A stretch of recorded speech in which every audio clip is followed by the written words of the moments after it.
The only people who don't want to disclose the truth are people with something to hide. Dr. Corsi, we're almost out of time, but I think my listeners will be disappointed if I didn't ask, where are you on the birth certificate issue? Are any of these books coming up in the future going to involve Obama's eligibility? I've written so much about this, and it made absolutely no impact on the presidential election. The voters who voted for Obama, I'll discuss it in future books, but I'm beating a dead horse because he's not answered any of the questions that have been raised. All those questions remain outstanding. The historical record will probably demonstrate that he was born in Kenya and was an illegitimate president, but there's so many other issues to pursue. Pursuing an issue that is a probably correct, but politically a dead horse. There's other things to do right now. And by the way, that doesn't mean I'm, not equally intense on the argument about Obama's eligibility.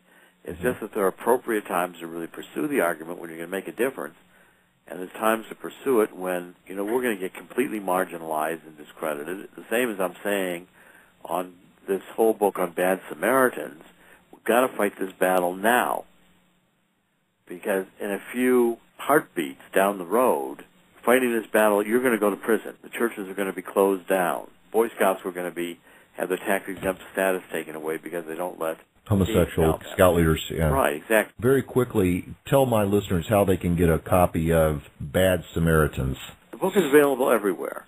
WND Superstore, BarnesandNoble.com, in the bookstore, Barnes & Noble, bookstores everywhere, Amazon.com. And I wrote it with an urgency because just like I wrote the book on Obama's eligibility, I'm trying to get people to pay attention to an issue that I think we're going to lose on. Just like the birth certificate, I tried to get them to pay attention to an issue that I think we're going to lose on. But I want these things. Many of my books have had the effort or impact of being a book I wrote in Iran, 2005. I wanted people in 2005 to pay attention to Iran, even though I thought it wasn't going to be listened to. Now we're today, and Iran is doing everything I said it would do. And again, on all these issues, birth certificate, Bad Samaritan, the attack on Judeo-Christian beliefs, Iran, I still passionately am on each one of these issues, but I'm seeing things now that are coming in the future. I'm trying to warn people again about it. The only people who don't want to disclose the truth are people with something to hide.